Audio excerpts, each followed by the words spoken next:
E Sam então diz para ele que as grandes missões da vida, os grandes desafios, normalmente não são desempenhados nem vencidos pelos considerados grandes, mas pelas pessoas comuns, pelas pessoas pequenas, aquelas pessoas que a maioria não confiaria uma missão daquele tipo, ou um desafio daquele. Isso que Sam está dizendo vai contra o que a maioria das pessoas pensa. Na vida, o comum é os melhores serem escolhidos.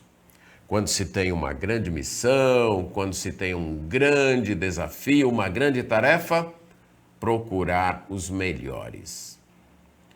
Mas no reino de Deus não é assim não.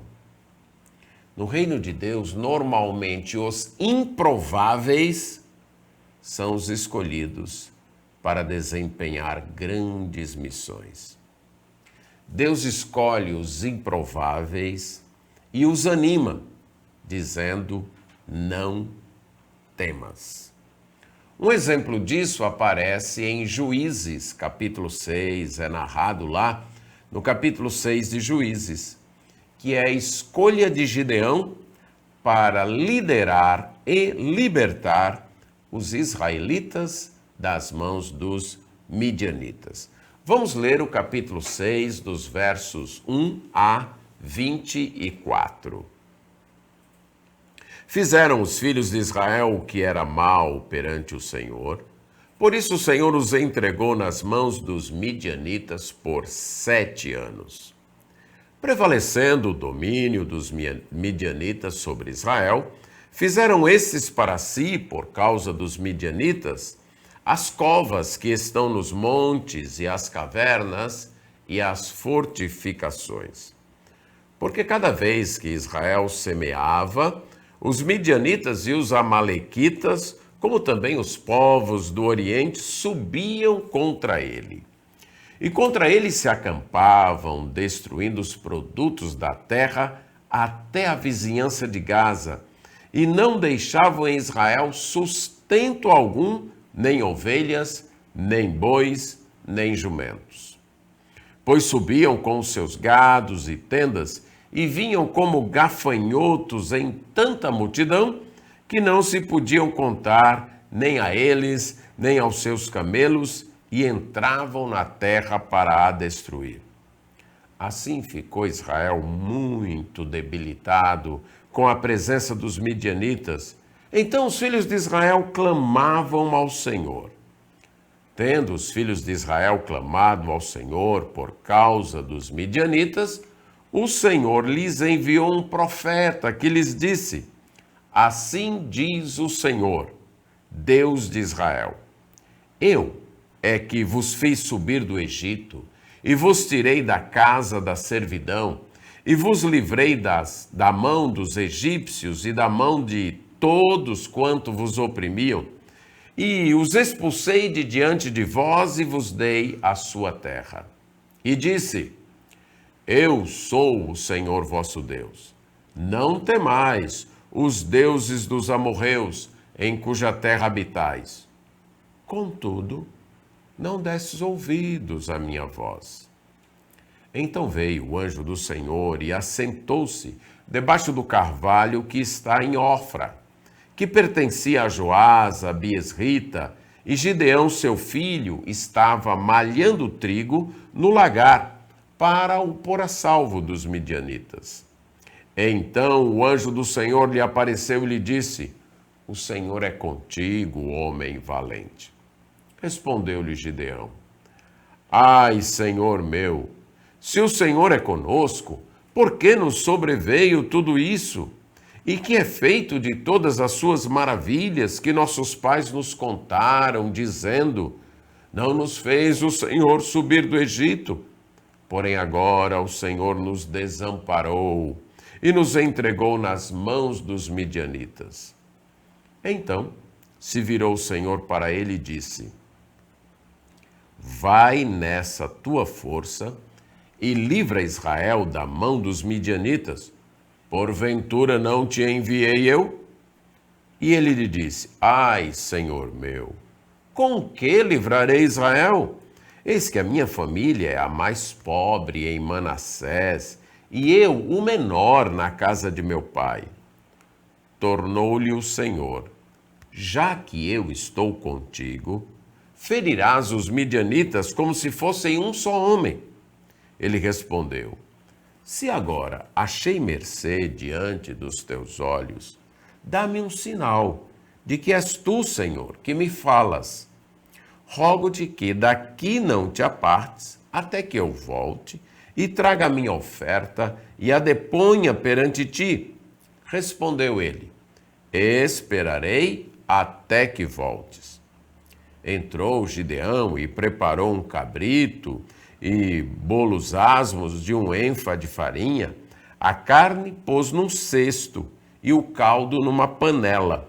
E trouxe-lhe até debaixo do carvalho e lhe o apresentou. Porém o anjo de Deus lhe disse: Toma a carne e os bolos asmos, põe-nos sobre esta penha e derrama-lhes por cima o caldo. E assim o fez. Estendeu o anjo do Senhor a ponta do cajado que trazia na mão e tocou a carne e os bolos asmos.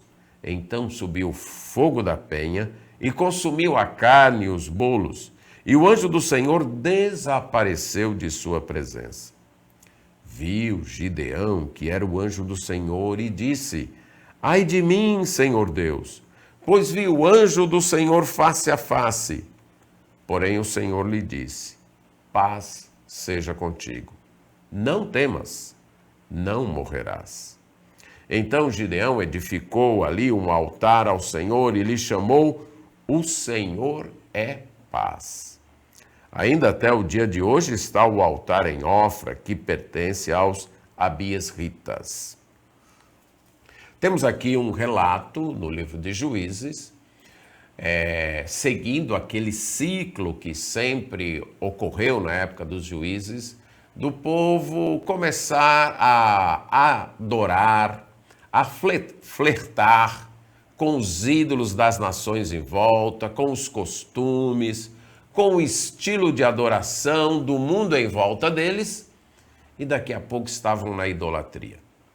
E quando eles se afastavam de Deus, adorando outros deuses, Deus lhes enviava a disciplina, Deus lhes punia. E dessa vez a punição é com a nação dos midianitas, um povo nômade, que aproveitava a época das colheitas para invadir o território de Israel, roubar tudo o que eles haviam plantado e que estava pronto para ser colhido, roubar os animais, destruía tudo e voltava para casa, e no próximo ano eles repetiam a dose. Depois que o povo plantava, cuidava, estava a roça aí pronta para ser colhida, lá chegavam os midianitas, associado com os amalequitas e outros povos, e depenava tudo. De modo que o povo de Israel ia enfraquecendo. Aí o povo de Israel se lembrou de clamar a Deus.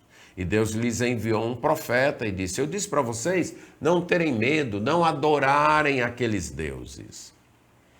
Aí começa a história desse homem, começa a narrar a história deste homem, Gideão. O anjo do Senhor o visita. Gideão está malhando o trigo no lagar, isto é, Gideão está naquele processo de separar o grão da palha. Ele colheu o trigo, colheu um pouco antes dos midianitas chegarem e escondeu. E agora dentro de um lagar ele está malhando. Por que dentro de um lagar? O normal era malhar o trigo, fazer esse processo de separar o grão da palha num lugar chamado eira, que era um lugar alto, amplo, de chão duro, chão batido, que então se espalhava ali os talos de trigos e usando um pedaço de pau, batia para então separar o grão da palha, ou usando animais. Colocava os animais para trotar em cima então da toda aquela colheita ali, e o trotar dos animais separava o grão da palha, Depois eles reuniam o trigo, o grão e guardavam, e a palha eles queimavam. Agora, Gideão não está fazendo num lugar alto, na eira, num lugar alto, plano, por quê? Porque tinha a brisa do vento que ajudava a levar a palha embora e só ficava o grão. Por causa dos midianitas, Gideão está escondido dentro de um lagar. Um lagar era um tanque pequeno, encravado na rocha, cavado na rocha, que era utilizado para pisar as uvas. Então, na época da colheita das uvas, colhia as uvas, colocava ali dentro, e a pessoa pisava as uvas, esmagava as uvas, para que saísse o sumo, que saía de um cano embaixo no lagar, e levava até os odres, que eram cheios, e ficavam para fermentar. Então, normalmente, aquele tanque pequeno ali só servia para pisar as uvas. Só que agora, Gideão, com medo dos midianitas, traz o trigo e ele fica pisando, malhando o trigo dentro de um lagar, muito desconfortavelmente, mas era necessário para que os midianitas não descobrissem. Então nós temos aqui um homem com medo dos midianitas, fazendo o seu trabalho aí escondido para não ser pego. Ele está malhando ali o trigo. Mas também um homem que, apesar da crise, reconhece que precisa viver. Então ele plantou, ele colheu e agora, de modo escondido, ele está separando o trigo para servir para a sua família durante aquele ano. Aí o Senhor lhe aparece. E o Senhor então lhe aparece e diz: o Senhor é contigo, homem valente. Deus está com você, homem valente. Se você conhece a história, você percebe que Gideão não era assim, um homem valente. Mas Deus vê as pessoas não do modo que os outros a veem. Deus mesmo já iria dizer, anos mais tarde, para o profeta Samuel: Deus não vê como o homem vê. E nesse caso aqui, Deus vê o que ele vai fazer na pessoa, não o que a pessoa é naquele momento. Naquele momento, Gideão era um homem tímido, medroso, inseguro, tremendamente inseguro, pequeno de influência. Ele mesmo diz isso. É um homem de pouca influência, pouca autoridade. Mas Deus olha para Gideão e vê o que Deus faria, o próprio Deus faria na vida de Gideão. Faria dele um homem valente. Deus nos trata segundo ele nos vê e não conforme nós mesmos nos vemos. E aí, quando ele diz isso para Gideão, né? Gideão diz: ai, se você prestou atenção na minha leitura, por 3 vezes Gideão diz: ai, Senhor meu, né? Uma espécie de lamento. Ele diz: se o Senhor é conosco, cadê as maravilhas? Cadê aquelas maravilhas que nossos pais testemunham, que o Senhor fez lá no Egito, quando o Senhor tirou o povo? Onde estão estas maravilhas? Que eu não vejo isso agora, não. O que eu vejo é que o Senhor nos desamparou e nos entregou nas mãos dos midianitas. Aí Deus disse para ele: pronto, vamos resolver o problema. Já que o problema é esse, nós vamos resolver. Vai nessa tua força e liberta e livra Israel das mãos dos midianitas. Porventura não te enviei eu? Agora é interessante, talvez até irônico, né? Deus diz: vai nessa tua força. Qual era a força de Gideão? A força de Gideão era muito pouca. Ele mesmo diz: eu sou o menor. A minha tribo é o menor, é a menor. A minha família é a mais pobre. E eu sou o menor da casa dos meus pais. O que Gideão está dizendo é o seguinte: eu não tenho muita autoridade. Eu não tenho muita influência. Quem é que vai me seguir? Porque para libertar Israel, eu preciso formar um exército. Eu preciso convocar os outros homens de Israel e eles me seguirem para a gente enfrentar os midianitas. Mas eu não tenho influência. Eu sou pequeno demais, eu sou uma pessoa de pouca influência. Eu sou da classe baixa, eu sou da periferia, eu sou dos menores. A minha tribo é das menores, a minha família é das menores da tribo e eu sou o menor na casa do meu pai. Eu não tenho grande significância, grande importância para liderar o meu povo. Aí Deus diz, olha, quem está te mandando sou eu. E eu estou com você. O que vai vencer, de fato, não é a tua força, porque de fato você não tem. Quando Deus diz, vai nessa tua força, Deus está dizendo, reconhece que você não tem força e dependa de mim, porque quem está mandando sou eu. E já que eu estou com você, você vai acabar com os midianitas como se fosse só um homem. É como se você estivesse lutando com um homem só. Você vai acabar com eles de uma vez. Aí Gideão, mais uma vez, diz, bem, deixa eu ter certeza. Deixa eu ter certeza que é o Senhor mesmo. Porque eu não quero ir enganado. Eu vou preparar uma oferta para o Senhor e se for o Senhor mesmo, espera aqui. Aí o anjo do Senhor, que é o Senhor, falou, tá bom.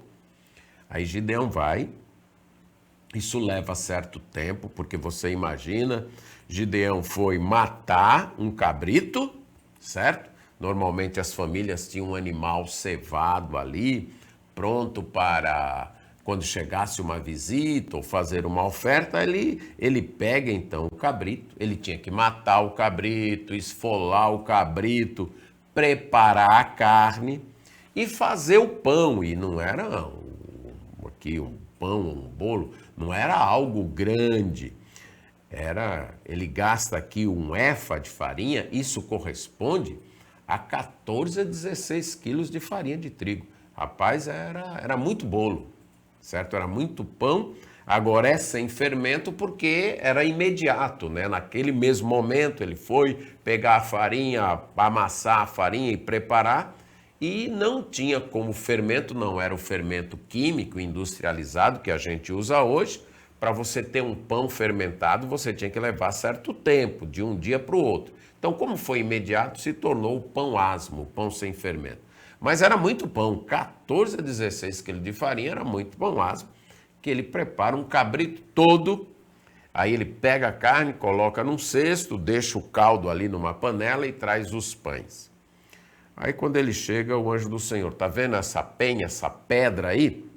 Coloca aí em cima a carne, os bolos, o pão e depois derrama o caldo em cima. Aí Gideão faz isso, o anjo do Senhor então pega o seu cajado, o seu bordão, toca e sobe um fogo que consome aquele alimento e aí Gideão descobre é o Senhor mesmo. E aí ele tem medo, porque ver o Senhor era algo muito temeroso, ele poderia morrer. Ele diz, eu vi o anjo do Senhor face a face, eu vou morrer. Aí Deus lhe responde, não, paz seja contigo, eu vim numa missão de paz. Não temas, você não vai morrer. Eu tenho uma missão para você, você não tem nada o que temer. Você não tem que ter medo, você tem que confiar em mim, eu estou com você, eu estou mandando você. Aí Gideão então faz ali um altar e diz, o Senhor é paz. Aí naquela mesma noite, o Senhor aparece a Gideão e diz, olha, você vai fazer um sacrifício de um boi, só que você vai derribar o altar de Baal, que é de teu pai. Antes de dar a grande missão, Deus dá uma missão menor. Ele diz, vamos começar a acabar com a idolatria aqui no meio da tua própria família, Gideão. Vai lá e derruba o altar de teu pai. E Gideão, então, aí não vai sozinho. Você percebe que ele escolhe 10 homens E ele vai de noite, verso 27, diz que por medo, temendo ele a casa de seu pai, os homens da cidade, ele não derruba o altar de dia não, ele derruba de noite. O homem valente aqui está com medo. Então, de madrugada, aliás, à noite ele derrubou. Quando foi de madrugada que os homens da cidade se levantaram, que olham para o altar de Baal, está derribado e o poste ídolo cortado. E aí quem fez isso? Aí eles começam uma investigação e descobrem que foi Gideão. Ah, pois vamos matar Gideão. Ele derrubou o altar de Baal. E aí o pai de Gideão diz, olha, se Baal é Deus, Baal que se vingue de Gideão. O altar não é de Baal, nós não dizemos que Baal é Deus, então se ele é Deus, ele que deu um jeito em Gideão. Deus já estava usando aí as crenças daqueles homens para salvar Gideão. Aí os amalequitas, os midianitas se reuniram e todos os povos do Oriente se acamparam no vale de Jezreel, que mais tarde será chamado de Vale do Megido, né, ou Armagedon. Era um lugar muito propício para a guerra. Eles se reúnem ali e aí Gideão lembra que tem uma missão, mas aí o que acontece primeiro? Verso 34. O Espírito do Senhor revestiu Gideão, se apossou de Gideão. E Gideão, então, revestido pelo Espírito, ele tocou a trombeta, o sinal para reunir as tropas, e aí todos vão atrás de Gideão. Os abiesritas, que era a família de Gideão, o clã de Gideão, ou a tribo de Manassés, Azer, Zebulon, Naphtali, revestido pelo Espírito de Deus, aquele homem que era pequeno, era da periferia, não era muito influente, mas o revestimento do Espírito Santo fez com que ele liderasse. Só que ele ainda está com medo, ele ainda está em dúvida. Aí ele pede 2 testes para Deus. Ele diz, olha, aqui na eira, então lembra que eu expliquei o que é eira? O lugar onde servia para malhar os cereais, para fazer a separação, de chão batido. Ele disse, aqui na eira eu vou colocar uma porção de lã. Se hoje à noite o orvalho que cai de madrugada estiver só na lã e toda a eira estiver seca, aí eu sei que é o Senhor mesmo que está falando comigo. Aí ele fez isso e quando ele se levantou de madrugada, o que ele viu? Que só tinha água, só na lã, ensopada ali de água. Ele até espreme, dá um copo d'água. Aí ele pensa de novo e diz, mas eu vou fazer mais um teste. Vou fazer o contrário agora.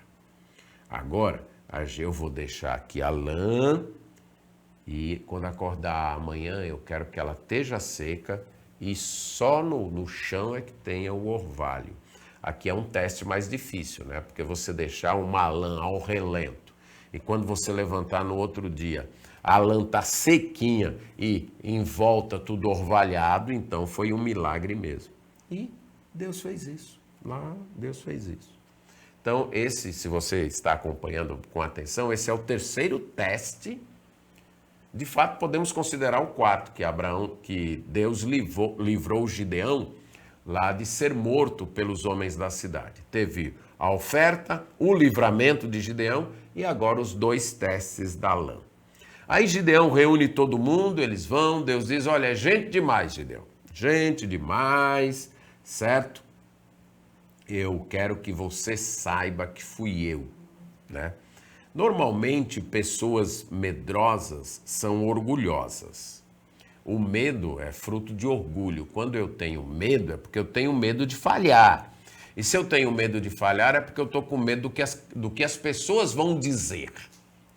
Então, quando eu tenho medo do que as pessoas vão dizer, se eu falhar, se eu vencer, eu vou querer que as pessoas achem que a vitória foi por minha causa. Então Deus disse para Gideão, e eu não quero isso não. Eu quero que vocês saibam que não foi a mão de vocês, foi a minha mão que livrou. Então você diz aí para esse exército grande que está aí, você diz para eles, olha, quem tiver com medo, capítulo 7, verso 3, quem tiver com medo que vá embora, certo? Era 32 mil, voltaram 22. 2/3 do exército estava com medo, não queria. Ficam só 10 mil. Ah, mas Deus diz, Gideão, ainda é gente demais aí, viu? É gente demais. Faz o seguinte, tem um ribeiro ali embaixo, manda eles descerem para beber água. E você vai observar, quem se ajoelhar e botar a boca aí no ribeiro para beber água, e quem pegar a água e levar a mão aí, e levar a mão até a boca. Então, aqueles que estão mais preocupados em logo matar sua sede, que tiram os olhos do inimigo, você manda embora. E aqueles que vão matar a sede, mas ao mesmo tempo vão se manter alertas, você fica. Ficaram 300. Aí imagine só. Estamos vendo que Gideão não é lá um homem muito corajoso. E tem uma multidão de exércitos dos midianitas e dos amalequitas lá no vale. E ele, depois que beberam água, ele sobe, está lá no monte, ele olha e ele só tem 300 homens. Aí Deus sabe que ele está com medo. Aí no verso 9 do capítulo 7, Deus diz, Gideão, faz o seguinte, para que você tenha certeza que eu vou cumprir a minha promessa, chama aí o teu guarda-armas, o homem que te acompanha, e desce até lá os limites da tropa dos midianitas, do exército dos midianitas. Aí Gideão vai e ele escuta um sonho que um soldado dos midianitas está contando, e neste sonho é revelado a vitória, né? Deus diz, Gideão, se você ainda está com medo, vai lá, que eu vou, através da boca de um pagão, eu vou te dar a certeza. E Gideão faz isso. E ele não apenas escuta o sonho, como a interpretação do sonho, que diz, sabe o que é isso? O midianita diz para o outro lá, isso é a mão de Gideão que vai acabar com a gente.